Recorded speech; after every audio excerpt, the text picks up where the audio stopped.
All right, everybody. How is things? Yeah, so welcome to the Media Files. So, if you noticed here, I got my X-Wing shirt on. Well, that also means it's a Star Wars update. Yes. Shall we say this time around, it's not movies, it's not any of the TV series, because I've got pretty much almost all of that. But what I don't have are several of the books that I used to read when I was younger.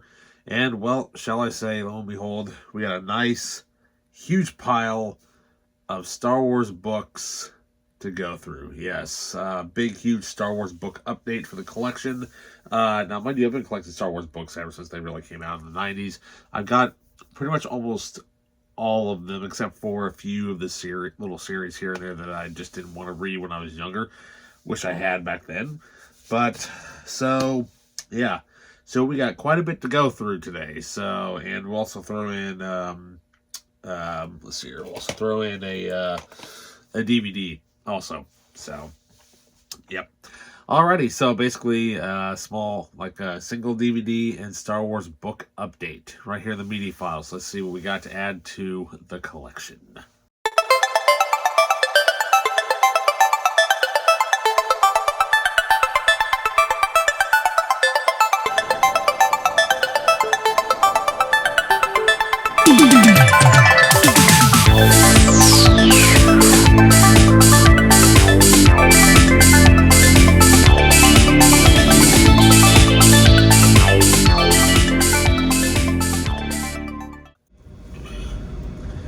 Okay, welcome back, guys. So you have to excuse the heater going on down here. Obviously, it's going to be a very cold weekend for most of us. So, yeah, little much that I can do. So, anyways, so books. Yes, so we happen to have here a whole pile of Star Wars books that were released basically from the mid to late 90s, and pretty much what's cool about it is that the first set of books I'm going to show you is actually about half of this series entitled Young Jedi Knights, which was released from 1995 through 98.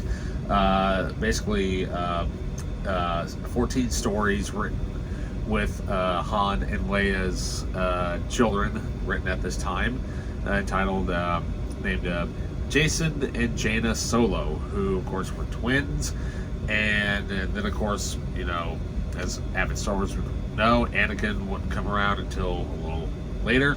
But as we all know, in the newer franchise, Han Solo and Leia didn't have 3 kids; they had 1. But we're going back old school. So basically, this whole, the kids go on adventures, and they are 14 years of age at the time when these stories take place.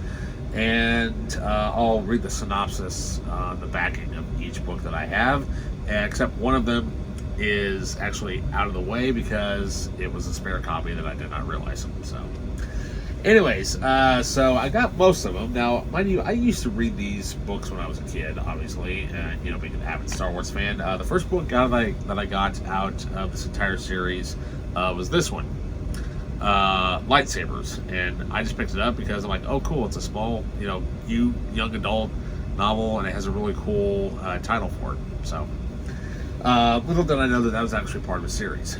So, I never actually got the rest of these books hardly at all, and as far as this series goes, so this is actually my first time actually ever owning these, and it's been been like 30 years, so give or take around that time. Okay, so the first book we have here is Shadow Academy. Now, I believe this is the second book in the series, because they did not have spine numbers at the time. They just kind of got released or whatever. But I believe the first book is called, let's see here, I believe it's called Heirs of the Force, I believe. So, yeah. Anyway, so 1995 is when this came out. So, yeah, been, quite a while since I've actually read a lot of these books.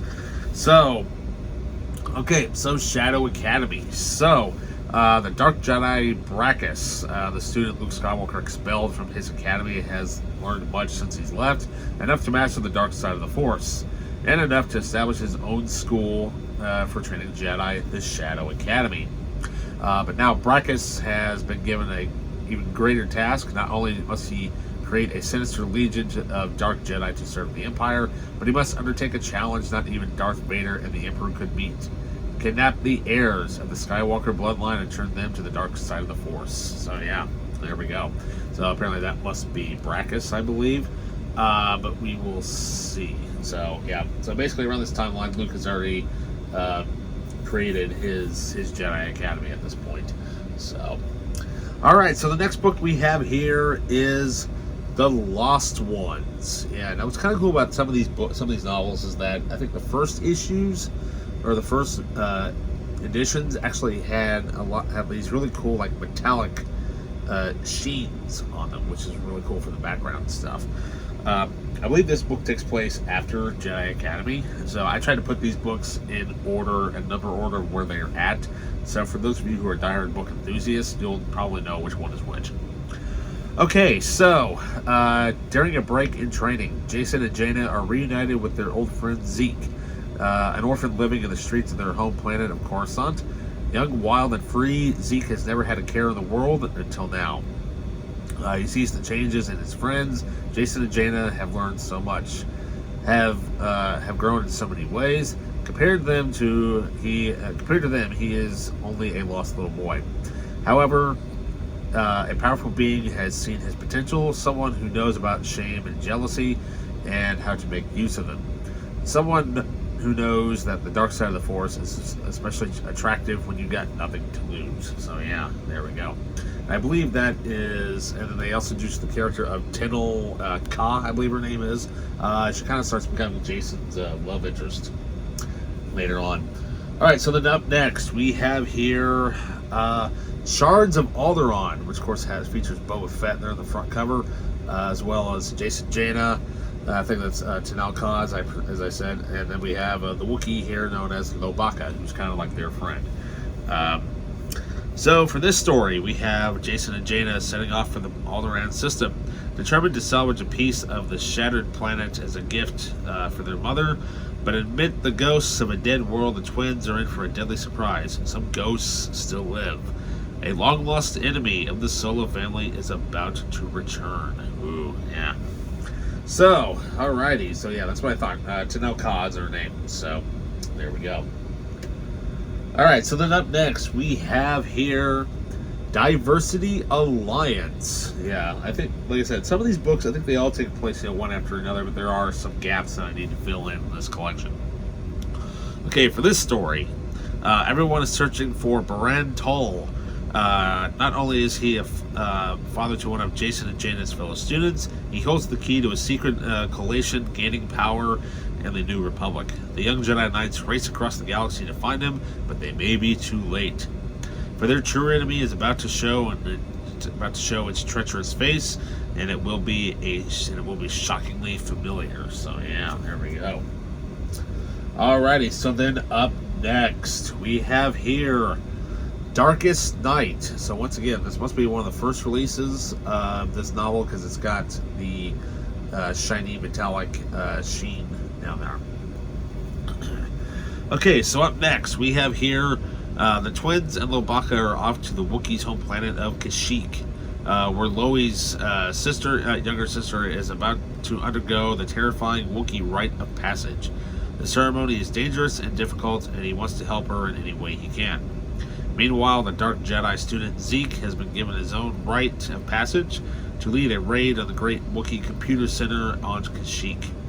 Finally, he will fulfill his awesome potential. Finally, he will become the Second Imperium's Darkest Knight, but first, he must face his old friends Jacen and Jaina once and for all. So yeah, so potential spoilers for reading the backs of these, but like I said, since these are long out of story order, who knows?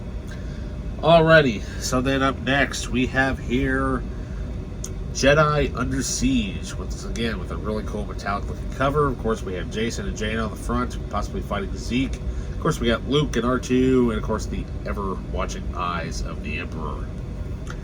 So, for this novel, the day of reckoning is at hand for the young Jedi Knights. The Shadow Academy, with its army of dark Jedi and Imperial stormtroopers, has appeared over the sky over Yavin 4. When a commando raid destroys the shield generator protecting the Jedi Academy, there's only one option: to fight.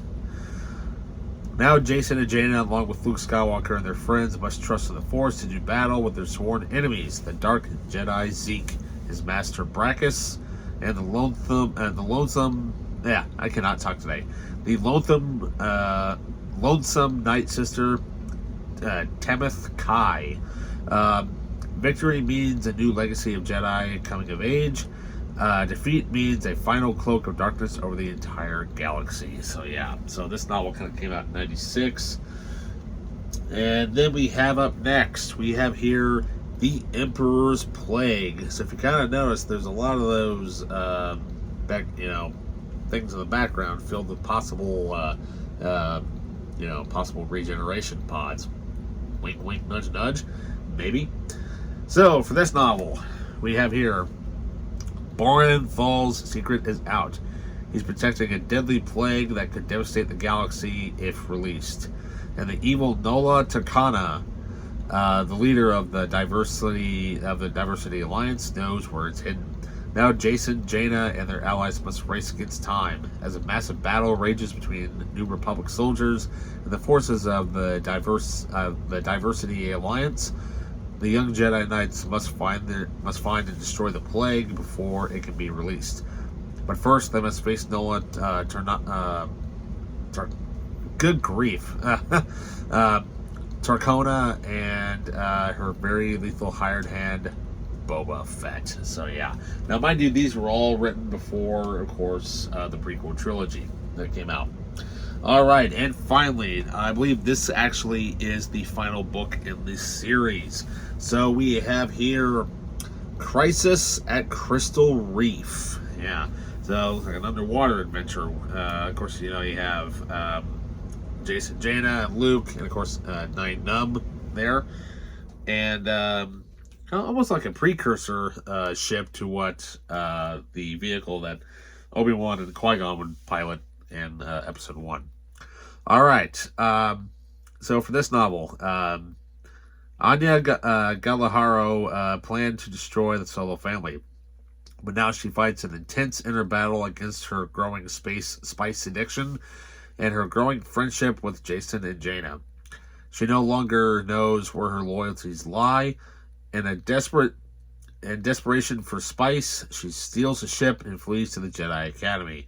The young Jedi Knights give chase, following her from the spice mines of Kessel to the dangerous paradise of Crystal Reef. But Anya has been a pawn all along in a game that is much bigger than all of them.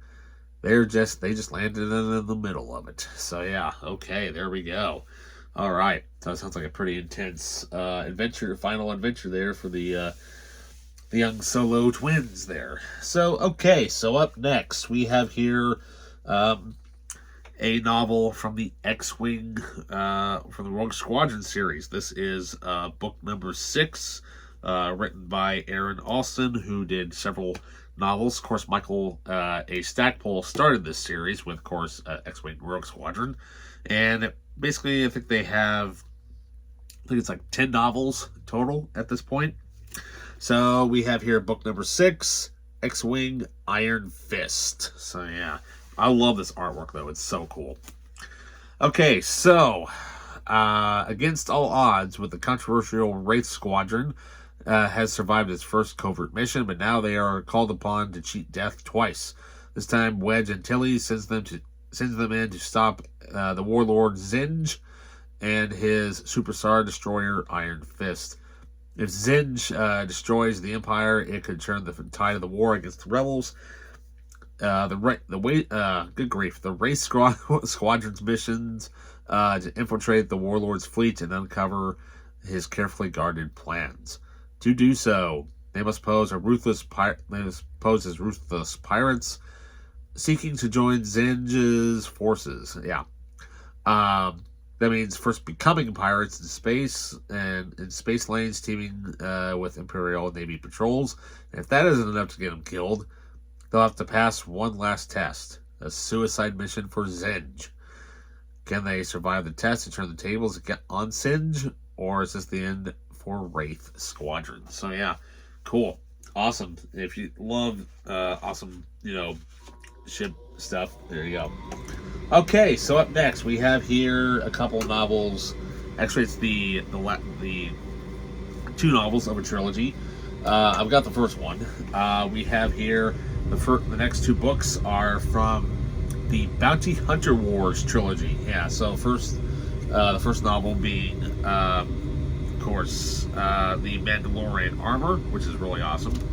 So here we have book number 2. We have Slave Ship. Yeah, starring, of course, we got Boba Fett there, Bosk, I believe it's R5D4, I believe, or a similar type of droid, and of course we have Prince Xizor there. So the once and powerful Bounty Hunters Guild has been shattered into warring factions. The now posting of an enormous bounty on a renegade Imperial Stormtrooper is about to start a frenzy of murderous greed. Hoping to fuel rumors of his death, Boba Fett abandons his ship, Slave One, and sets out to claim the prize. Yet his every move leads him closer and closer to a trap set by the cunning Prince Xizor. Fett will die before becoming Xizor's pawn and the Emperor's war against the rebels. And he may have to. For in order to gain his freedom, he must outwit a sentient weapon that feeds on human spirits. Then he must escape a galaxy of deadly enemies who want to make the rumors of his death a reality. So yeah, I believe this takes place around the time of the Shadows of the Empire. Of course, that was a big, giant novel written back in the day. But yeah, how cool is that? So awesome. Of course, written by K.W. Jester. I'm sorry, not Jester, Jetter. So there you go. And then finally, we have the last book in the Bounty Hunter Wars trilogy. We've got Hard Merchandise. Yeah. So part of this I cannot read because the sticker is actually covering part of the back here. So let's try to take this sticker off without having to rip the.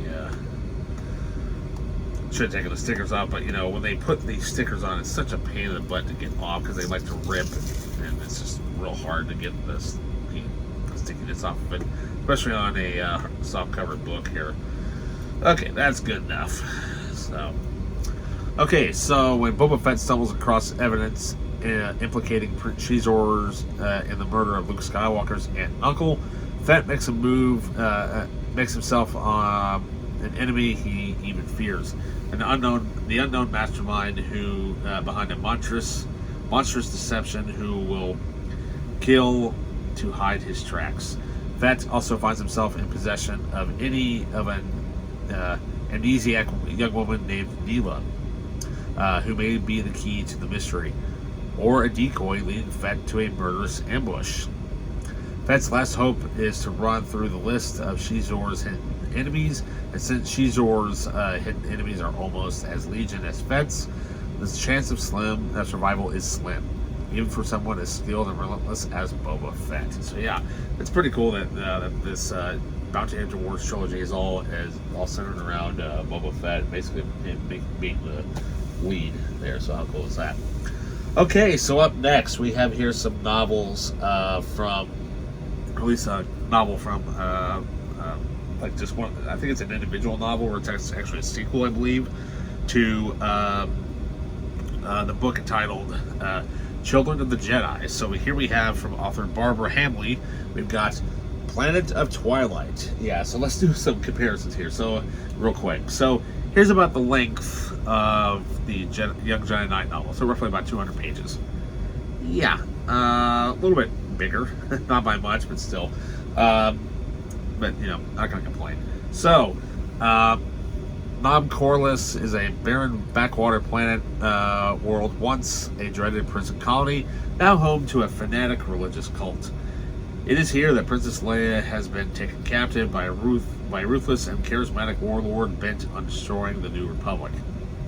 Meanwhile, Luke lands on a mysterious planet in search of his lost love, Castilla, only to discover that the Force is his own worst enemy. But worst of all, Han, Chewie, and Lando leave Coruscant on a desperate rescue mission. A strange life form unlike any the galaxy has ever seen awakens. A life form so malevolent it will destroy everything, both Empire and New Republic, on its path to domination. So yeah, sounds pretty cool. What's kind of cool though is that you look at this, we kind of we're with all these front covers and everything, we're kind of slowly getting to what Leia eventually would basically become later on in the Last Jedi, or in the becoming a member with the user of the Force, as well as having some Jedi training there with a yellow lightsaber. But the funny thing is, if you look at the lightsaber closely, you can tell it's actually Luke's. They just put a yellow blade on it. Okay, so then up next we have here the last several books in the Tales series. Yes, there was 5 books in this series. I have the first one, which is Tales from Mos Eisley. And so first off, we have here Tales from the New Republic. So yeah, these are all pretty cool. That they're all been like several short stories kind of put together and whatnot. So how cool is that? So yep, it's pretty cool to actually own all of these now. So I'm not actually going to read the synopsis on these because there's just so much stuff on here. So unfortunately, because gotta save voice and stuff for lots of other videos today. So then up next we've got here Tales of the Bounty Hunters. Yeah, of course we got Dengar, pretty much all the Zuckuss, Bosk, Forlom, Dengar, and of course Boba Fett, and of course can't forget IG-88 featured there on the spine. So yeah, how cool is that? So got all the bounty hunters there from Empire doing what they do. So then up next we have Tales from Jabba's Palace. Yeah. Now mind you, almost all these books that I've gotten, I've either found at Goodwill for like 99 cents or at a sale for like 50 cents a piece. I'm like, damn, I need to catch up on getting a lot of the Star Wars novels. I've got most of them. I've got quite a bit. Fortunately, they're just not out on display right now because they're all in a cabinet. So then up next, we finally have the last one here. We have Tales from the Empire. So yeah, how cool is that? Featuring Boba Fett and the Slave One. Loads of great stuff on here, and what can I say? How awesome is that? All right, so then the last book that we have here, and before I show off the DVD real quick, this is a reacquisition. I used to have this on hardcover, but it fell and it got utterly destroyed. So we have here from Michael Reeves and Steve Perry, we've got Death Star. Yeah, I think this was like one of the last books before Disney kind of took over at this point in time. Now there are still several books that I know I don't have that are actually chronologically, if you want to read everything in chronological order, roughly about 40 years or so after the Battle of Yavin. But what can I say though? It's about the Death Star, Darth Vader. So there you go. How awesome is that? It's pretty cool. So yeah, there we go. Alrighty, and then finally, as I mentioned, I only have one little DVD here. I just got it because, well, we like Star Wars around here. So we've got the Lego Star Wars, the Yoda Chronicles on DVD.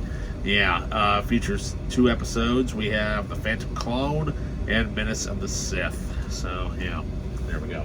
Okay, well, so I apologize if that video was a little bit long, but, without reading the synopsis of each book, you really wouldn't have any clue. Oh, let me show you the spare copy that I have real quick. So I did not know when I purchased these at Goodwill that there was actually 2 copies of the Lost ones. So as you can tell, the front cover here is, pretty bent there in the corner and kind of messed up. And especially like in the middle, you can tell that somebody kind of did this to it. So thankfully, though, I have the much better copy, and I'll just put this in a yard sale at one point. So yeah, quite a bit of reading to do for the weekend, especially if it's a 200-page book. You can get that done in a couple hours. So, yeah, got loads of great other stuff coming to the channel. Like I said, not really so much of Star Wars though. I mean, I got several updates, like sitting way over here. I can clearly see it plain as day. We've got a huge Shout Factory update at a later date and whatnot. So, which is, of course, is coming. Of course, I'm going to try to do more reviews this year versus, updates and stuff. But as of right now, I got to try to get more store credits, because there is a certain Shout Factory set that I desperately want, but I don't want to pay a nice chunk of $132 for it. And I want to try to get, basically pay it all with store credit, not have to pay a single dime out of pocket. So, anyways, so that's with Screen Factory, but back to Star Wars. So, okay, well, with that, you guys, don't forget to like, subscribe, hit that notification button, leave a comment down below, check out the Patreon page, and also on top of that, if you have not seen it yet, check out that Darth Maul Shadow Lord teaser trailer that just came out. So that comes out on April 6th. Can't wait for that. And so with that, I will see you guys later. May the Force be with you. See ya.